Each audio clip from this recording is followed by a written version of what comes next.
Welcome to the Effects Loop. I'm Scott, and I'm here with Andy from Line 6, showing off some of the new things that are coming out here at Summer NAMM and coming again from Winter NAMM earlier this year. Yes, Andy, sir. What do you got to show off for us here? We got a few things. From Winter NAMM, we actually had this HX effects unit here. What's cool about HX effects is it's basically a Helix minus the amps and the cabs. So it gives people all of the great stuff on Helix, like the touch capacitive foot switches. You got all the same effects that you get in HX effects. But what was cool with the release of this is we added all the legacy effects. So if you remember like the M5, M9, M13, there were some classic reverbs and things that people loved. I still have a DL4 on my board, so. Okay, so we added everything from the DL4, the MM4, all the M series stuff, all got ported in here, as well as all the Helix effects, and then all sorts of new Helix things like new reverbs, like the Searchlight and so on. So that was at NAMM 2018 Winter NAMM. And then a few months back, we introduced Power Cab. And Power Cab is an awesome powered cabinet for any modeler. So it doesn't have to be a Line 6 product. Obviously, we think it's great if you're using Line 6, but there's tons of great modelers out there in the world, and people still need to hear them. And maybe they don't want to use like a traditional PA speaker. They want something that aesthetically looks more like what a guitar player would use. So we built this. It is made out of wood. It does look more traditionally like the cabinet. It's great for plugging any amp modeler into it. But what's really cool on this, which was a new thing for Line 6, is we actually created speaker models. And this is a little different than a traditional cabinet model with a microphone. This is actually just modeling the speaker. So on the back, there's a switch, so you can have it in a flat mode. So for example, you're running a Helix or whatever you're running into it, you can run that into it and just put it in flat mode, and you can just use the sounds as they live. However, if you want to use the models in here, we've got classics like the Creamback, we've got the Greenback, we've got the Vintage, we've got the SX. So we have all these classic speaker models, but it really is just the speaker model in this 112 cabinet. So that's a pretty cool thing there. Around the corner here, we've got the Shuriken SR250. This guitar was a combination of work between Line 6 and a guitar player named Stebik McKay, who plays in 12-Foot Ninja. And the original version of this guitar, it's a Variax modeling guitar. The original version of this was a traditional baritone scale, so it was a 27-inch scale. We had a lot of people asking, hey, can you do a 25.5-inch scale? So that's what the SR250 is all about.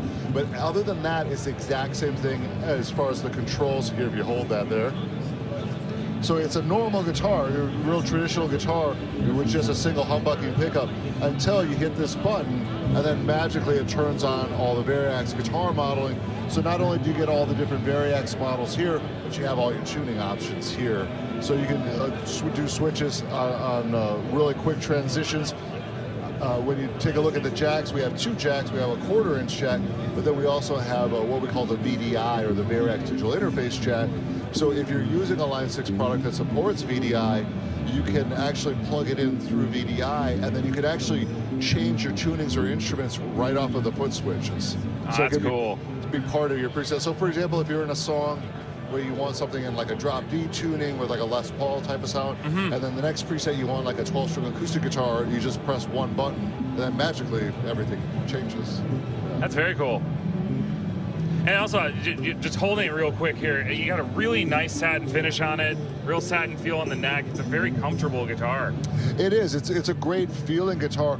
I think to me, I love the fact that it's a 25.5-inch scale. I've personally tried longer scale necks, and I love the idea. I didn't love how it just wasn't the right feel for me. You're staring at your hand the entire time, right? Totally. Yeah. I'm missing even more notes than I normally would. Yeah.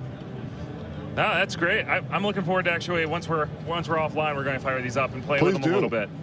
I'm really looking forward to trying this out. And then what is absolutely fresh for Summer NAMM is the Spider 520 over here.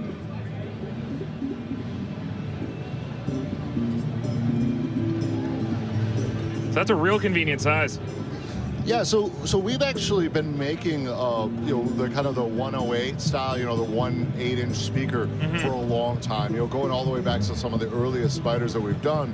But what we did want to do was kind of refresh, the classic into a format that is interchangeable with all the other Spider 5s. So we have the Spider 530, 60, 120, 240, the 240HC. You've got computer editing, you've got iOS or Android editing, but the classic 15 couldn't do any of that. So that was basically why we did this. And we wanted to get more features than people had before, but we also wanted to make it as simple to operate as possible. So if you take a look right here, you're going to notice it's basically just a knob for your amp model, so you don't have to do any like deep diving into like find amp models, and there are names that most people are going to figure out pretty quick. There's acoustic, bass, but then we have a couple clean, couple chimes, couple crunch, a couple of the really chunky sounds, crazy insane mode, and then there's some cool effecty stuff and some ambient stuff. So we try to give everybody something, one or two things that's going to work out. And then the other thing that's nice too is we do have the effects available here.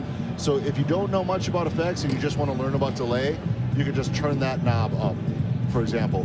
But if you do want to kind of deep dive and program stuff, you can connect USB into whatever device you have, and you can edit it there as well. That's great. I love how you've added the push buttons to just get them in and out real quick. Yeah. Sometimes on a few other amps, you got to turn them all the way off. You can't remember where you had that sweet spot. So that's a really nice feature. Exactly. And the one thing that I like is, from the Spiders all the way up through Helix, through our entire product line, we use the same color codes for everything. So delay is always green, going all the way back to DL4. Delay is green, modulation's blue. So it kind of like helps people start to learn those if they decide to move up to other Line 6 products. They are already in kind of familiar territory because they've already learned it at this level. That's great. Well, Andy, thanks for walking us around. Absolutely. I got just one last question for you, because we've been asking everybody at NAMM the same question. If you got to pick, is it Moe's, Chipotle, or Qdoba? I don't know. Cordoba, I've never heard of. So that must be like a not West Coast thing. Oh. Moe's, I've heard of, but I don't think I've ever gone there, so I'd have to say Chipotle. All right. I think we got a number of Chipotle votes from the Yamaha group today, so this is a lot of fun. Thanks for joining us. Pay attention. We got some more stuff coming out soon, and listen to our podcast coming out every Wednesday. Thanks for joining us. Thanks for joining us, Andy. Absolutely.